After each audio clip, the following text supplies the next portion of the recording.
কথা বলেছেন।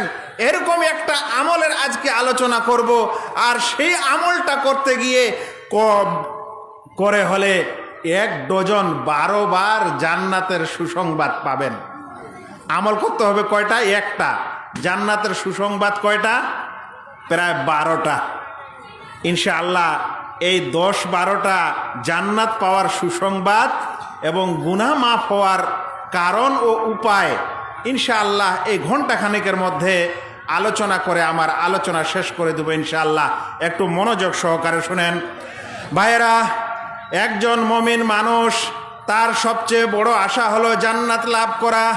এখন এই জান্নাত যদি আমরা পেতে চাই, সেটা কোনো মুসলিম ভাই হোক কিংবা বোন হোক, একজন বড় মানুষ হোক বা ছোট মানুষ, বাচ্চা হোক বা আর কেউ, আমরা যদি জান্নাত পেতে চাই, তাহলে সেই জান্নাত পাওয়ার জন্য আল্লাহ রাব্বুল আলামিন এবং প্রিয় নবী মুহাম্মদ মুস্তাফা সাল্লাল্লাহু আলাইহি ওয়াসাল্লাম যত সব আমলের বর্ণনা দিয়েছেন, তার মধ্যে সবচেয়ে বড় আমলটি হচ্ছে নামাজ। তাওহীদের পর সবচেয়ে বেশি যে আমল মানুষকে জান্নাতের সুসংবাদ দেয়, সেটা হলো নামাজ। এবার শুনেন কিভাবে। নামাজ তো আমরা অনেকে পড়ি, আর অনেকে না পড়লে শুক্রবারে পড়ি, আর কেউ যদি ওইটাও না পারে তাহলে ঈদের দিনে গোসল টোসল করে হাজির হই। কিন্তু আপনাকে কোন নামাজ জান্নাতের সুসংবাদ দিবে একটু শুনেন। শুনেন, একজন মানুষ নামাজ পড়ার আগে থেকেই জান্নাতের সুসংবাদ পেতে থাকে। তার মধ্যে প্রথম সুসংবাদটি আসে যখন কোনো মানুষ আজান শুনে, আজান শোনার পর আজানের জবাব দেয়, আর আজানের জবাব দেওয়া যখন শেষ হয়, তখন তার জন্য প্রথম জান্নাতের সুসংবাদ আসে। শুনেন, প্রিয় নবী মুহাম্মদ মুস্তাফা সাল্লাল্লাহু আলাইহি সাল্লাম বলছেন, ইযা ক্বালাল মুআজ্জিনু আল্লাহু আকবার আল্লাহু আকবার, যখন মুআজ্জিন বলে, অর্থাৎ মুআজ্জিন যখন মসজিদে আজান দেয় আর ওই সময় বলে আল্লাহু আকবার আল্লাহু আকবার, তখন আল্লাহ রাসূল সাল্লাল্লাহু আলাইহি সাল্লাম বলছেন যে ফাকালা আহাদুকুম, অতঃপর যারা শুনে তারা বলে আল্লাহু আকবার আল্লাহু আকবার, মানে মুয়াজ্জিন আজান দিচ্ছে আর যারা শুনছে তারাও সেই আজানের জবাব দিচ্ছে। ভাইরা, আজানের জবাবটা আমরা দিই? আমরা আজানের জবাবটা দিই না? যে সময় আজান হয় সেই সময় ফের হেডফোনটা কানে লাগিয়ে একটু অন্য জিনিস শুনি। যে সময় আজানটা হয় ওই সময় মোটরসাইকেলটা একটু জোরে স্টার্ট দিয়ে মোড়ের দিকে যায়। যে সময় আজানটা হয় ওই সময় চায়ের দোকানে গল্পটা মজে যায়। যে সময় আজানটা হয় ওই সময় মা ও বোনদের পেরেশানি বেশি। ওই সময় তরকারিতে দেখা গেল যে আগুন লেগে গেছে। শোনেন আল্লাহ রাসূল সাল্লাল্লাহু আলাইহি সাল্লাম কি বলছে শুনেন। আল্লাহ রাসূল সাল্লাল্লাহু আলাইহি সাল্লাম বলছেন, ইযা সামি'তুমুল মুআজ্জিনা ফাকুলু মিসলা মা ইয়াকুল, যখন মুআজ্জিন আজান দেয় তখন তোমরা মুআজ্জিনের মতোই বলো। মুআজ্জিনের মতোই বলো মানে মুআজ্জিন বলছে আল্লাহু আকবার আল্লাহু আকবার, আমরা বলবো আল্লাহু আকবার আল্লাহু আকবার। একজন মুআজ্জিনের আজান দিতে কতক্ষণ সময় লাগে ভাই? কারো 1 মিনিট, কারো 2 মিনিট, কারো 3 মিনিট। আপনি এই 3 মিনিটে যে আজানের জবাবগুলা দিবেন, এর জন্য আপনাকে অজুও থাকতে হবে না। মানে অজু হলে আপনি জবাব দিতে পারবেন এটাও না, আপনি বিনা অজুতেও দিতে পারেন। আপনি যদি মোটর সাইকেলে থাকেন তাও দিতে পারেন। আর আপনি যদি ভুট্টার খেতে ওই কি বলে যে ঘাস নাড়ানাড়ি করেন তো ওটাও দিতে পারবেন। আর মা ও বোনেরা যদি তরকারিও কাটে আর ভাতও রান্না করে তারপরও তারা দিতে পারবে। এমন একটি ইবাদত। শুনেন কি লাভ এই ইবাদতটার।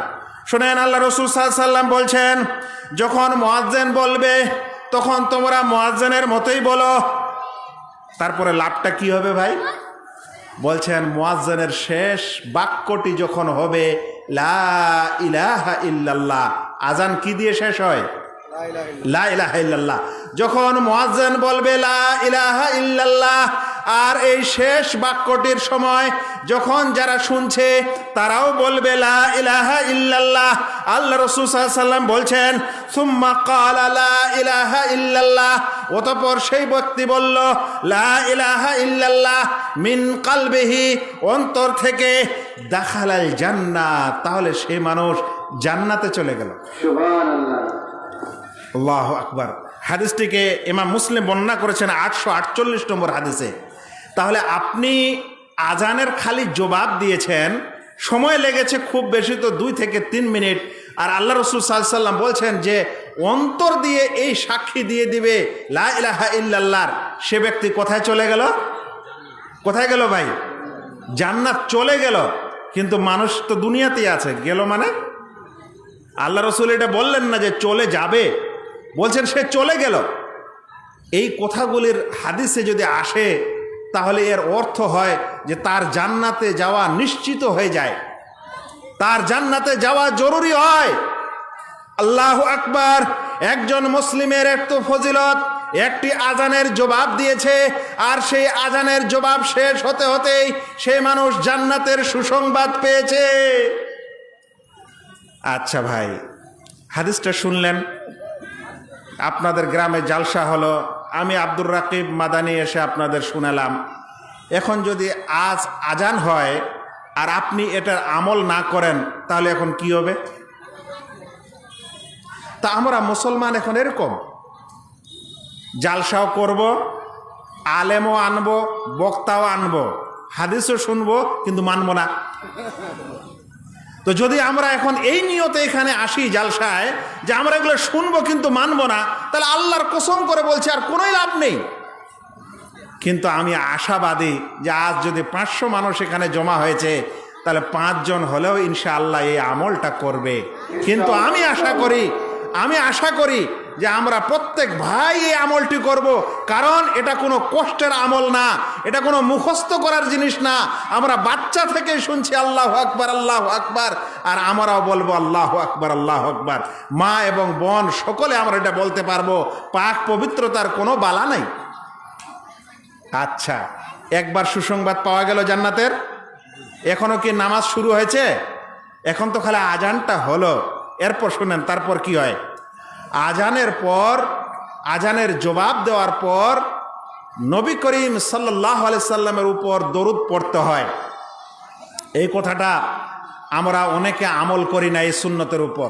কেউ হয়তো আজানের দোয়া পড়ি, আজানের পর দোয়া পড়ি, কিন্তু আগে দরুদ পড়ি না।